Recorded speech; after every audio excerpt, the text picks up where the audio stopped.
The Dungeon of Fear and Hunger truly is full of mysteries. The game has been out for years, and some details are still able to open up new discussions, new possibilities, and new theories. And keeping that in mind, I started wondering something, which probably passed through the mind of a lot of you.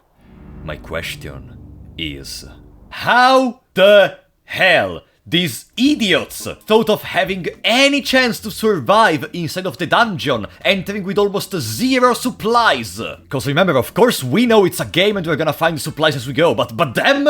Darcy's excuse because okay, she's an idiot and was rushing to reach Legarde Senpai, oh yamete kudasai, and maybe I can excuse even Ragnavalder because he was in a rampage or something, but the other two? No comment. But this is also why we are here today. What if effectively you cannot find or loot anything? What if the stuff you join with is everything you have? Welcome, I'm Frapollo94 and today we are gonna discover together if without looting you can complete Fear and Hunger!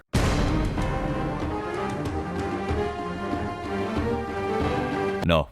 Short answer? No. You already know the Cube of the Depths is necessary to access Mahabre, so automatically ending A, B, C, D are already impossible without even starting the challenge. So we're gonna allow two exceptions. Let's start with the rules. Of course, you cannot obtain any item inside of the dungeon. Cannot take any bookshelves, crates, you can also not take the lesser souls, which means it's gonna be a no hexen run. Everything that is not obtained from the intro or from the starting characters is not lootable, with only two exceptions. The Cube of the Depths, in order to enter Mahabre, and the souls obtained automatically from defeating the new gods. Those are the only items which only usage is to progress through the story, okay? We're gonna see if with those items this challenge is possible. And also, of course, we cannot use debug spots. The debug spots are tiles where you can get free stuff like party members, skills, items. These are leftovers from development which are not intended to be used. We cannot use them.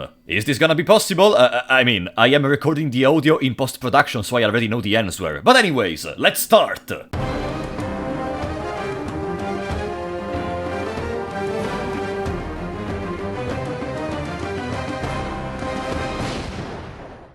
And that's the first question. Who do we start with for this challenge?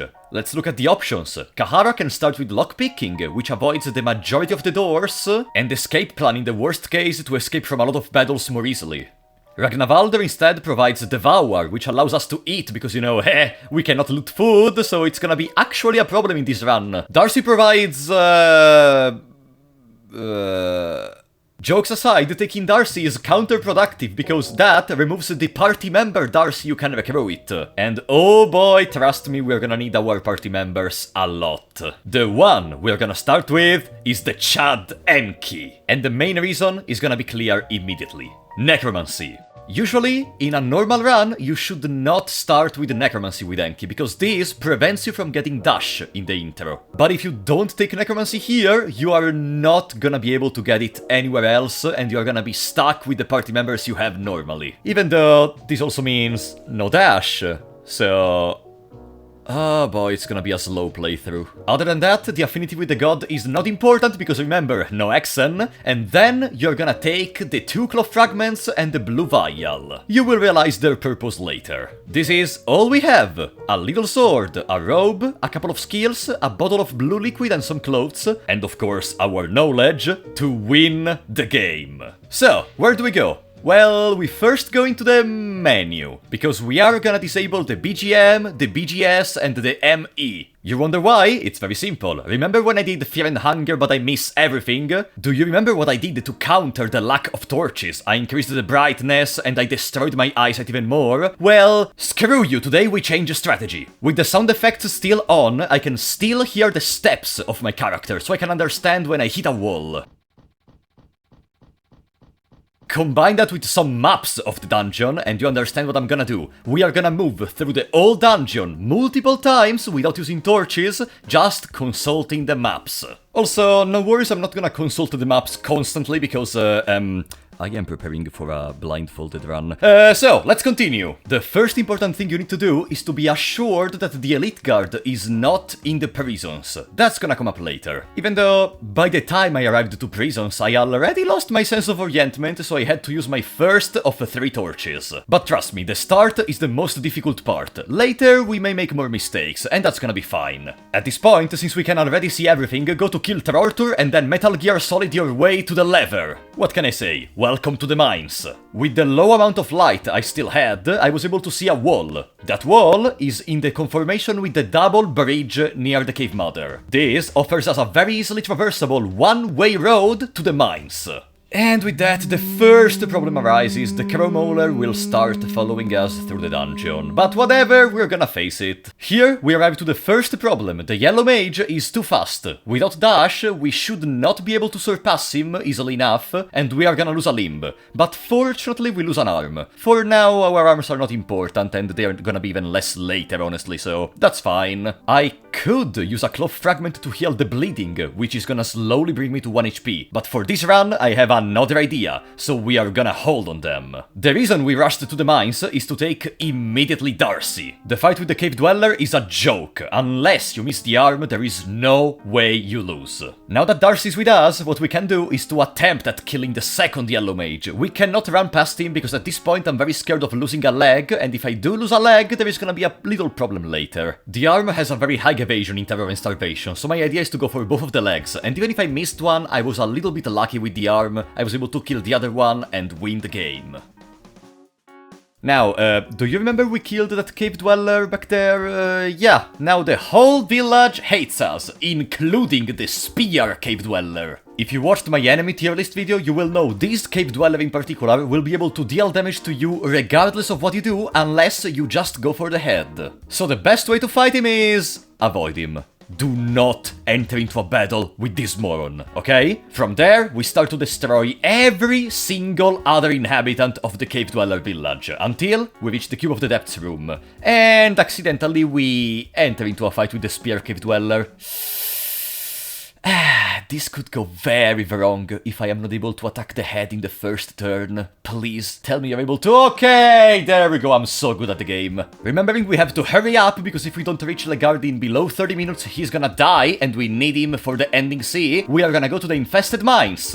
Actually, do you remember I cannot loot anything? Well, to reach the infested mines, we are gonna have to jump down. Yeah, the rope is a lootable item. And with that, we lost a leg. But honestly, I am not too sad, because here I can show you the first tool available to us. The wolf masks. I mean, you cannot see them, but here there are the wolf masks, okay? Every time you take part into the feast, your hunger goes back to 1. And yeah, you gain an affinity level with Garogorf, but that's not relevant. Your hunger goes back to 1. Also, yeah, every time after the first time you have to rely on a 50-50 coin toss, but still, your hunger goes back to 1. We theoretically, if we find a way to get a guaranteed save spot, we have infinite hunger. In case it was not clear, I am cooking a very special plan. God damn it, okay. There is the Crow Mauler. We have to parade the RNG that the Crow Mauler is not on the road to level 7, but it's below. Even though, honestly, by this point, everything was going great, and I did not want to restart. So I used the second torch, leaving me with only 1. Oh, and I think it's time to mention another very funny thing. In this run, from now until the end of it, we will never, ever have a way to deal with the ghosts. And remember I just said the wolf masks are very important? Yeah, we're gonna have to pass through here a lot, and every time there is a chance we run into a ghost, and the ghost ruins us. Easy, right? But we will think about that later. Now we're in the level 7, so we can save Legard.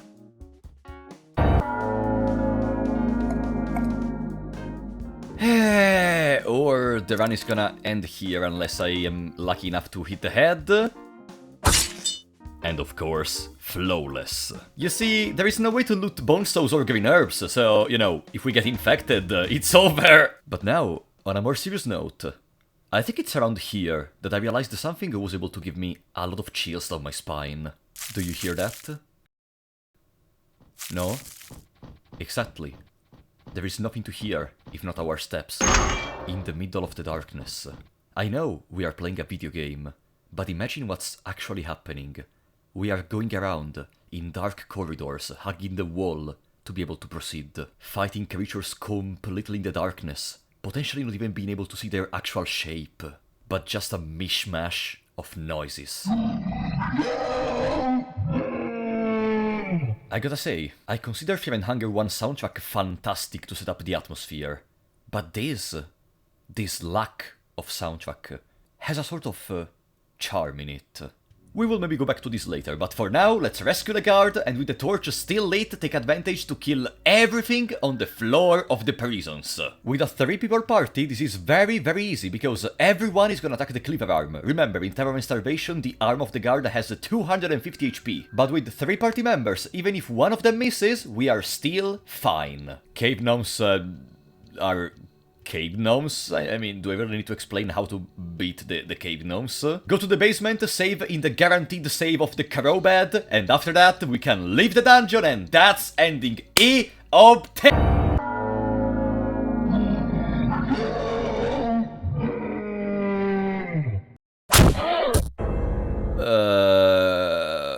Well, that's why we saved, right? Yeah, ending E obtained! And the next step is gonna be ending C. Oh boy, I think this is the one video in which getting ending E required the longest time. And I'm happy to see that, because I always want to come up with challenges harder than the previous ones, you know? I love the increasing curve of difficulty all the way to a blindfolded... No, we're gonna talk about that in another moment. Let's continue. Ending C. No, actually, before leaving I forgot to tell you something. I took a goal and I named him Waifu. Guess what are we gonna do with him? Yeah, for what we have to do now, our Mega Chin at 1 HP is not good enough anymore. We have to take the Giga Chad. But unfortunately, we only have 2 weapons and a 3-people party. What are we gonna do with them? Don't be sad, because by using a leg sweep on the doors, we can instantly destroy them, and with that we can get Kahara and steal the scimitar and the leather vest from his equipment. Oh yeah, and this is also the moment in which Kahara is gonna steal our blue vial, making it effectively unusable. So in case you want to attempt this challenge as well, be sure to use the blue vial beforehand. I am Frappollo from the future. Do not attempt this challenge. Don't follow my mistakes. What was that? While we are here, we're also gonna try to sleep on the bed. And you may notice there is no coin flip. What are you doing, Frappollo? Are you cheating?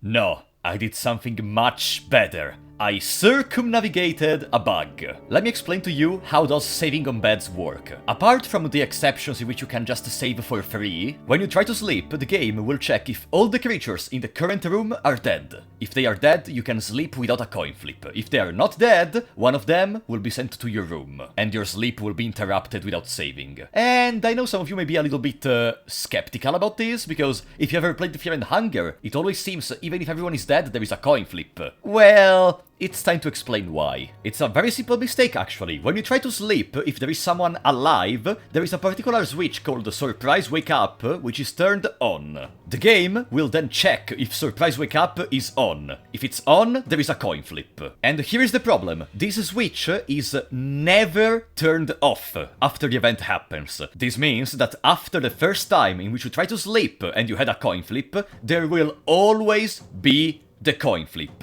But this also means, if you never sleep with a coin flip, there will never be a coin flip unless you sleep in a room with enemies. And we never slept with a coin flip up to now. We only slept in the basement, there was no coin flip. And now, everyone in the prisons is dead. We bypassed the bug.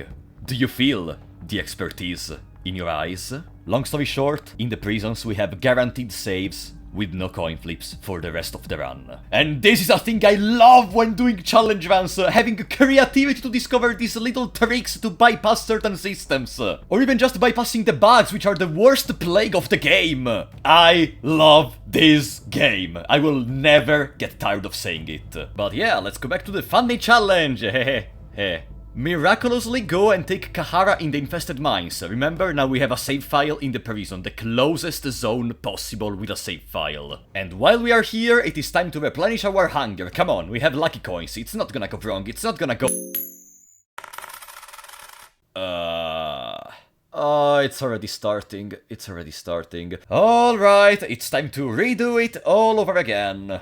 You know, this is how I feel people who dislike the coin toss mechanic feel the coin toss is in the game. Like if the game is just pure RNG and you can only be lucky to win and never have a strategy. Anyways, I think by this point everyone except Kahara has a weapon because I want Legard to use leg sweep, Darcy has fast attack, I have more attack than the others, and Kahara... I'm sorry buddy, but you gave me another weapon, so you're already fantastic. It is time to enter Mahabre. Try to be careful to the floor, because there are insects, and each insect is gonna deal 2 damage to you. I will not reset specifically for the insects, but I think it's still something annoying that has to be mentioned. Also, on the way I accidentally entered into the fight with the infected guard, but fortunately with a party of 4, even this enemy is a joke. And so, in the complete darkness, we're able to enter into Mahabre. Here, apart from some bird traps that we will not run onto, there is really nothing that can harm us, because every time you enter into a fight with a bloody man, just remember, use counter magic. With counter magic, they're gonna immediately be dismissed, and the wooden doors can be destroyed automatically by just attacking. Then there is the iron bars in front of the time machine. Use leg sweep for that one, and unfortunately, you may have noticed, Legard has less than 20 mind, so it means we cannot use leg sweep anymore from now until the end of the game. Right?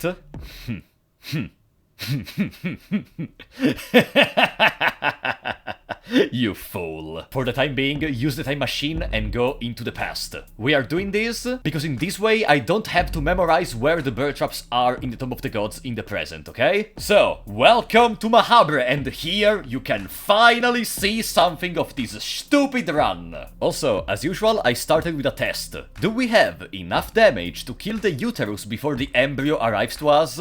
We do, but in case we miss and the embryo reaches us, in that case, just go for the embryo. You should have enough damage to kill him. So yeah, effectively we can almost consistently kill the uteruses. The Harvestman should not be a problem, but I will not try! And after all of this, welcome to the back alleys. This is the most important zone in late game for this challenge. Let me explain. The next step in the challenge is to defeat the Skin Granny. That's important because with that we can unlock the save in the past in the Tower of the Endless, which doesn't require us to continuously change the time. During that battle, leg sweep is fundamental to secure the victory. But Legard doesn't have any more mind.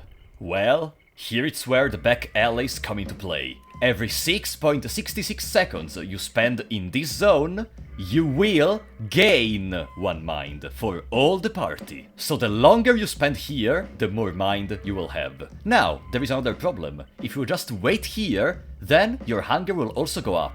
This would require us to go all the way back to the wolf masks to try with a coin flip to get our hunger back, but in the process, during the travel itself, our mind will go down again. And here, it's where the veteran comes into play. If you enter into the back alleys, wait 6.66 seconds or just a little bit more, but you wait less than 13.3 seconds and leave the back alleys and then go back into the back alleys, you will consistently reset the hunger event while also gaining the mind from the mind event.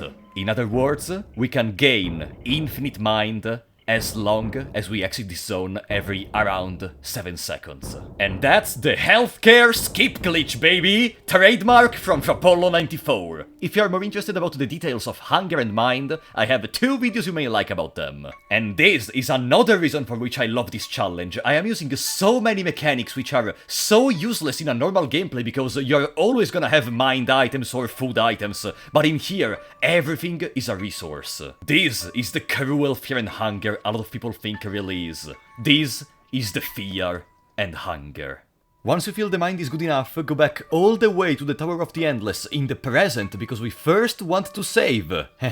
Don't want to re-spend like 10 minutes of my life just refreshing our mind. Travel to the past, go back to sleep once again, and you are in the dream. Try to very quickly go through all the backstories of all the characters to go into the Oldegard Forest.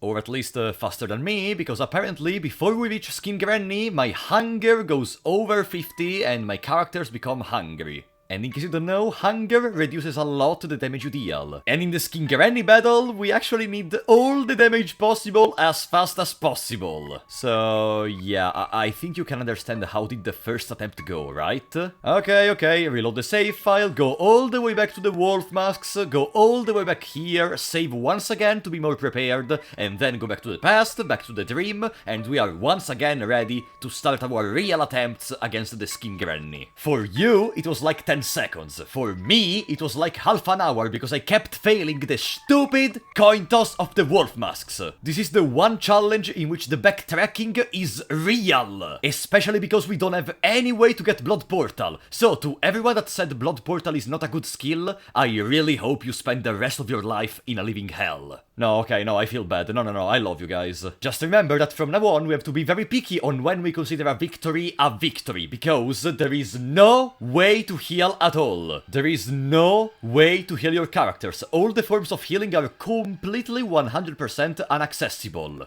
including the blue vial which that idiot of Kahara stole from us when he left the group! But Frapollo, if you heal hunger with the wolf masks, why not using the bunny mask for the heal? Well, you see, you 5-head, do you remember how to enter into the backyard?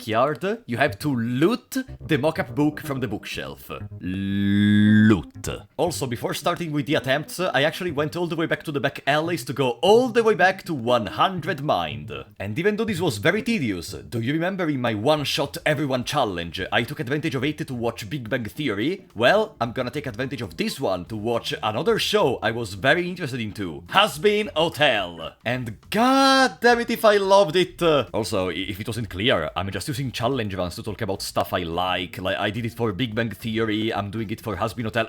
I mean, it's my channel, do I need to explain why I talk about stuff on my channel? And since Hazbin Hotel was very short unfortunately, I also started to look into Helluva Boss. But to keep me company during this challenge was a song called Insane, made by the voice actor of Alastor. But can you tell me where I am?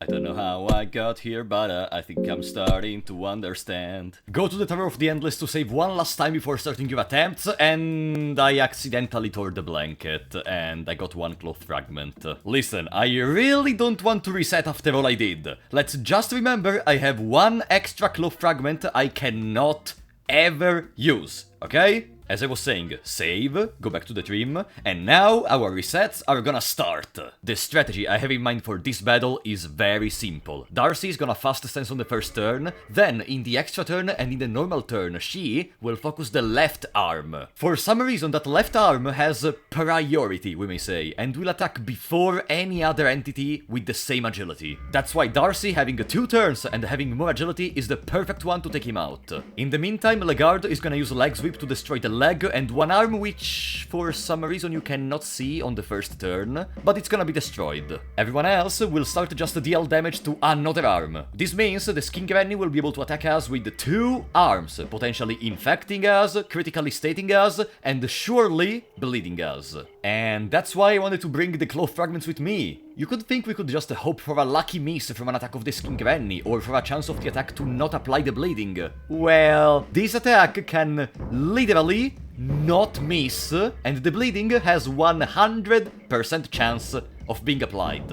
And with all the walking we have to do, if a character gets bleeding, they will surely eventually go down to 1 HP. So, after I do everything I described, it's all in the hands of the Granny. If she puts infection, or puts too many bleedings on too many characters, then that's a reset. And let me tell you, we've had multiple decent attempts honestly, where unfortunately someone got infected, and as you may imagine, not having either a Bonesaw or a green herb means the infection is basically death. So of course on those we have to instantly reset. We got Legard infected one time, I think we got Darcy even. I cannot allow yet for my controllable party members to be killed, because we may get other goals or skeletons with the necromancy, but the less controllable party members we have in battle, the more RNG we need to be able to do effectively something. Yeah, that's it. Unfortunately, there is no other way to have a consistent strategy against the Skin Granny, and oh boy, you're gonna see later against the next bosses. But at least in less than 50 attempts we end up with a situation like this, and as I say in the recording... Okay, honestly, This is not terrible. Not terrible. The reasons I did Skin Granny first is, first of all, because she cannot miss, so at one point we will have to deal with some permanent damage no matter what. And second of all, because in this way we can now sleep in the past. We don't have to change the time machine anymore. And with that, the Endless Soul, the first requirement to enter into the temple, is ours. Since my hunger was yet not high enough, I thought I could go for Valtail first. Reaching Valtail is not even that difficult. We can travel through the past, and as I showed you, we can kill the Uterus. Inside the temple, unfortunately, you cannot see almost anything, but there is not much you have to see. After all, you just have to memorize how many clicks you have to do on each statue to be able to access the secret room. Yes, you understand you played Fear and Hunger for a while when you know how many clicks you have to place in order to trigger all the statues in the correct placements. Go all the way down, miraculously without seeing anything. How do you not just fall off? I don't know. And here we are, RNG the battle. I'm saying it because every turn he just has a chance to not attack, so once you get pretty good RNG, just be satisfied, even if you take damage. And on the first attempt I got Black Orbed in the face. Remember, every time we die, we have to go all the way back, go through the temple, enter into the library, trigger the statues, descend, and once again we start the battle. The strategy in here is very elementary. There is not much we can do as far as strategy, but you can talk with the Marriage to deal around 500 damage to all the body parts each turn, fast stance with Darcy to attack more times, and maybe that's not optimal, but I wanted to destroy the two sides of the brain. In my mind it was just better because they have less HP than the actual head, and once you remove some RNG elements, you require less RNG to win, you know what I mean? And I gotta say, Valtail fortunately was kinda gentle in this battle, and I mean, I really appreciate that, because every time we die we have to redo all the road, remember? Of course, go first for the right side of the brain, because that can use Black Orb and Hurting. After that, just focus the left side, and after even that, Valtail is literally worthless. He cannot do anything. And you can just take your victory. And with that, the second requirement to enter into the temple has been obtained. We are only missing Chambara. Still, I gotta say, the situation is not really looking incredible here. Chambara is capable of dealing incredible damage with enough RNG, and after that we still have to deal with 3 difficult boss fights to reach endings. What? Francois? You can just talk to Francois. That's not a boss, that's a moron. And remember I just explained how much I hated redoing all the road from the tower all the way to Valtail? How naive I was. How naive I was. I think it's by this point that You remember the room with the columns in Mahabre? I think it's by this point that I cleared it completely, because in there is a bed. And that bed is the closest bed possible to the back alleys, the zone where the Tormented Temple is present, where Chambara is present. So by clearing the room, we now have access to another no coin toss bed save spot. The next step is to get our own husk, so travel to the back alleys, trigger the time machine to go into the present, and now, be just careful whenever you walk and you hear... Stand still, because if you move closer, the scarab is gonna come out of the cave. And regardless of how easy scarabs are, in this challenge I do not want to risk. Carefully travel to the laboratory. It's completely dark, by the way, so you have to consult a map or to memorize the spots. Get your husk, open the secret passage. Oh wait, there is some light in there. Maybe in the Tormented Temple there is light. No. Back to the room with the bed we just cleared. Save, go back to the wolf masks, refill your hunger, go all the way back here without dying to the ghosts. And after this endless ring around the rosy, we can finally go into the back alleys in the past and enter into the Tormented Temple to start the grinding on Chambara. Let me explain the situation now. Not only we have to travel through all the back alleys, remember, without dash, because we don't have dash, but also we have to enter into the Tormented Temple completely in the darkness. Finish the minigame of the chains, and be careful to not fight Chambara, because we already have to fight a Chambara, do not fight 2 Chambaras. Keep juking Chambara, go back into the darkness, reach the exit, and oh boy, now the fight with Chambara starts. And all of this has to be done every single time you want to face Chambara. And no worries, it is not even the longest run back we will have to do in this run. Chambara battle is a nightmare. On the first turn, we have a chance to deal enough damage on the torso. If even a single character misses, there is a chance we will not be able to reach phase 2. And if we don't, he's gonna use Pummel, potentially dealing incredible damage or killing someone. If you do reach phase 2, congratulations, the RNG fiesta begins now. Not only immediately after transforming, he has a chance to use Chains of Torment, but from that moment, every turn, each body part has a chance to attack. There is no more Leg Sweep doesn't do anything here. We have to attack all the wheels with Darcy in the extra turn and then in the normal turn, because in that way you can gem them both, while the others keep focusing the torso. It is the worst situation we have been into so far. The main problem is not even the battle itself, it's the stress you accumulate by having to redo the same route every time. I recently played the Pantheons in Hollow Knight. That's a similar level of stress. You have to constantly redo several things you already did just for another attempt on the final one. The fact you have to spend a lot of time just for an attempt that may last 10 seconds if you do not deal enough damage on the torso is so frustrating. And for that, you have to leave a like and subscribe, guys. All of this, once again, in complete silence. You know, for how much I love the soundtrack Pulse and Anxiety, which is the usual one with the tension the lack of soundtrack gave me was incredible. But at one point, we got a pretty lucky attempt. Kahara died immediately because he's an idiot. But we were able to deal between 700 and 1300 damage every turn, dependently if Darcy was trying to go for the circles or torso. And for several turns, Chambara just decided to do nothing. And eventually...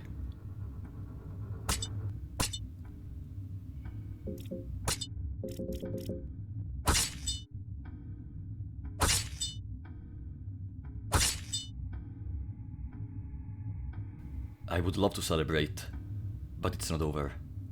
You may know, after we defeat Chambara, the White Angel is gonna spawn. There is still a chance I mess this up if we accidentally run into a battle with the White Angel.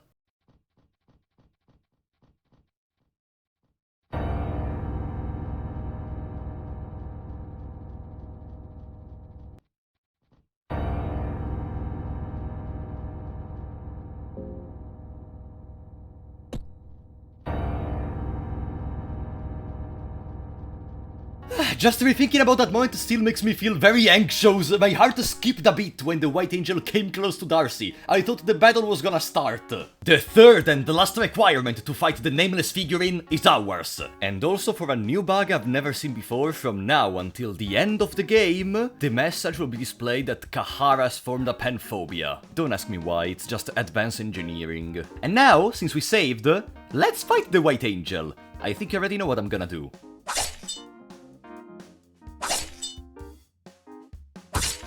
Easy. With Kahara out of the way, it's time to take our second goal, which won't be able to stay with us for a long time, unfortunately. It's just gonna be our punching bag for the next battle. Nameless Figurine! God damn it. You already know I hate this boss fight, and in this moment right here, I am gonna hate it even more. You may have noticed my Marriage and Darcy have a very low amount of HP. 1!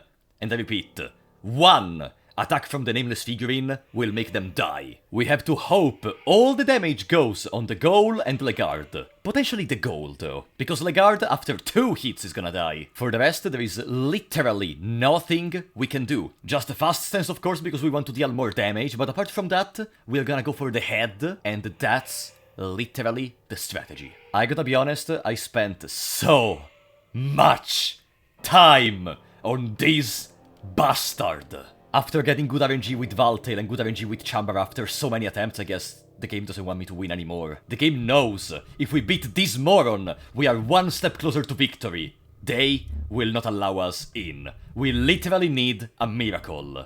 And that's when I realized, that's it. That's the answer I was searching since I started this challenge run. The main characters are idiots.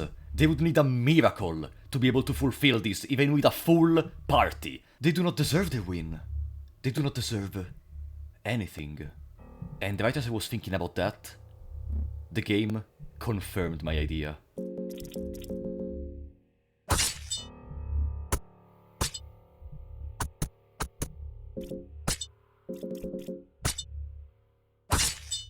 Double crit on the nameless figurine head. All while the nameless figurine attacked the goal. This has an incredibly low chance to happen. Incredibly low. But that's the one thing which allows us to progress, I guess. And I mean, to be fair, in the past we had some other unlucky moments too. Do you remember the yellow mage? Boom! Boom! Come on. Okay. This oh, come on! This RNG is so weird. Come on! Dude! Dude! Bro! Okay. Yeah. Go to Francois, and I mean, do I even have to say anything? There is no way you're gonna die in this battle, you just have to talk and talk and talk. So, with this, we get access to the throw.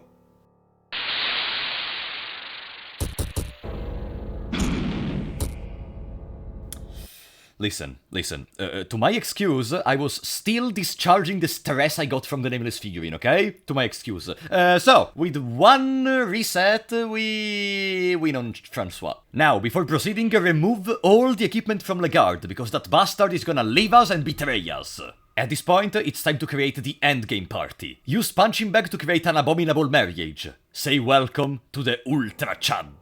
And now we have only 2 people in our party. This is because I saved them for now. It's time to recruit the skeletons with necromancy. One in the back alleys and one in the catacombs, their name are gonna be pretty suggestive. Dream and Hope. After all, this challenge is gonna destroy them multiple times. Go to the wolf mask when you need, refill your mind, and now save and be prepared for your worst nightmare. For Ending C, we now have to deal with 2 bosses back to back, with no saving in between. Sylvian and the Yellow King. But that's not completely true. There is a 3rd boss in the way. There is a 3rd opponent which is gonna obstacle us to win. The 3rd opponent is the goddamn road. Just for starting an attempt, we have to go from our bed to the temple, from the temple to the throne, from the throne to Darcy, from Darcy to Sylvian. Every single time. And you know why this is a problem? Because Sylvian. No, actually, let me show you what I wrote in my notes about Sylvian when I was preparing for the challenge. Sylvian with 4 people should be doable, especially cause one is Darcy. Just hope she doesn't entangle Darcy, and should be doable. And oh boy, I was optimistic in that. Sylvian is, and I'm not joking, virtually impossible. In the battle, the attempt is almost surely considerable lost if either Darcy or Ultra Chad get entangled, as by the time they are freed, almost everyone will be dead or heavily injured, because even here the tentacles cannot miss. You think that's it?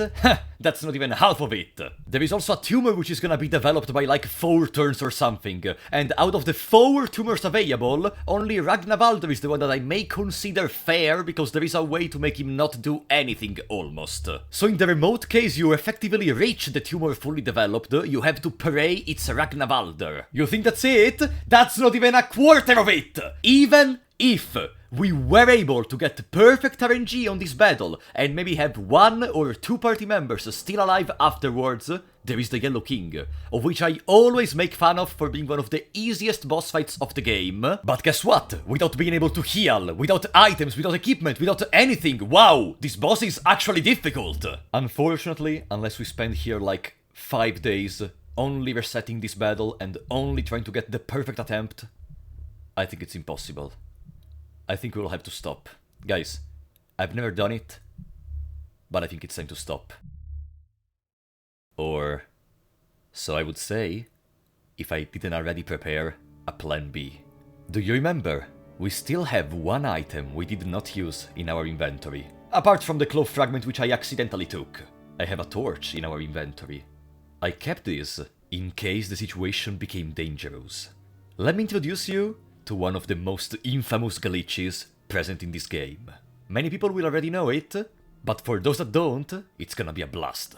You see, torches, when used, start an event in the game. An event which puts a torch in your hand and increases the light. But as you may know, RPG Maker is a stupid idiot. If you trigger this event, in the same moment in which you should trigger another event, then that other event will not be triggered.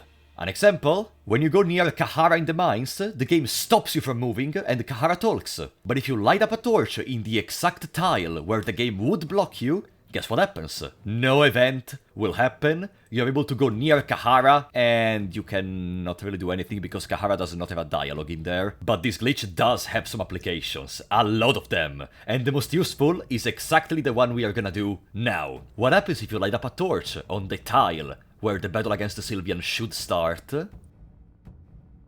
Welcome to one of the possible versions of the Sylvian skip. Now we are in full strength, full strength considering our current conditions, against the Yellow King. And let me tell you, I am so relieved we don't have to do Sylvian, because this battle is actually quite challenging with the low damage we do. Considering that the skeletons will almost never attack the torso and they will just go for the asterisks, which are gonna be constantly healed by the snake, only Darcy and Ultra Chad are able to damage the torso, and you have to pray. You have to pray that the Yellow King keeps summoning the asterisks. A single Black Orb by itself is able to completely annihilate a party member. And remember, there is gonna be a coin flip attack every few turns, so for some time you will not even be able to damage the boss, unless you want to take the gamble, of course. I mean, we're already gambling with RNG, but you know what? No. I will not let my fate go in the hands of a 50-50 this time. And I'm gonna pray that Legard is gentle enough to not be a moron. And finally, Darcy was able to kill the love of her life after realizing he was just a megalomaniac stupid idiot. And we can get Ending C. And you know what? After doing this, I'm more self-confident. I think doing Ending B is not gonna be that difficult, right? So I attempted Ending B from the save file where we still have Legard, because I will need the leg sweep against the eyes. But I'm gonna tell you right here, I did not finish this. I did not finish Ending B. Yeah. I think this is the first challenge run of which I make a video, which was not completed. But I'm gonna explain you why. First of all, you have to kill the 3 organs, one in the catacombs, one in the Golden Temple, and the last one in the Deeper Thicket. As you may know, we cannot enter into the thicket in the conventional way, but there is another way, which is also another reason for which I picked Enki in the start. If you try to extract the blue scene, and we are not looting because the blue scene does not ever enter in our inventory, you can ask someone else to extract it. Ghouls and skeletons will be able to extract it, making everything collapse while you are in a safe distance, but the blue scene will be lost forever. Regardless, everything collapsed. We can access the Deeper Thicket and cut off the last organ. But this also means another thing. From now on, we cannot access anymore the wolf masks. You better be fast, because from now on, your hunger is only gonna increase.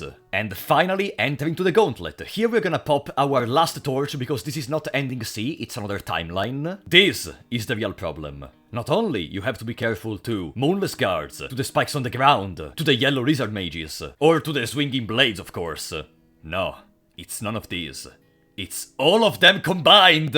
Eventually, at least one of those is gonna attack you or deal damage to you in any way, shape or form. You are just not fast enough and not careful enough to be able to resist to all of them simultaneously. And okay, this is just a skill issue. Let's imagine you reach Garokoroth, even with all the party at max HP, okay? I'm gonna mod in everyone at max HP. You cannot win. Unless you get, like, incredibly lucky with your crits, and Garokoroth keeps missing with a 10% chance all the glow of a god, and the first eyes which spawn are the ones Legard can leg sweep immediately. It's a useless battle. There is almost no way to be able to do this without, ironically, godly RNG. Without godly RNG, you cannot do anything against the god of destruction. And as far as Ending A goes, we cannot do Ending A. Not because the enemies or the zone are difficult, but because there is no way to take the girl and go to the gauntlet. To take the girl, you need a small key, or a red vial, or lockpicking. But if you start as Kahara for the lockpicking, there is no way to go to the Deeper Thicket. Ending A, potentially the one which should have the most hope between all of them, is the only one which is impossible to do without looting. And that to me seems the perfect conclusion to a game called Fear and Hunger. So, What do you think about this challenge run? I gotta be honest, despite all the saves coming, I actually enjoyed it. It's the first challenge in which I actually give up in a video. And you know, even if we lost, I don't feel bad. I feel like we did everything we could. And also, it was very funny being able to abuse the system once again. All the glitches we did, all the min-maxing between the mind, the hunger. This challenge run really satisfied me, despite our loss. And you? Did you like it? Let me know in the comments. Also, if you liked the video, be sure to leave a like and subscribe. That's always gonna help me a lot. But for now, for today the game wins. I was Frapollo94, and I will see you next time.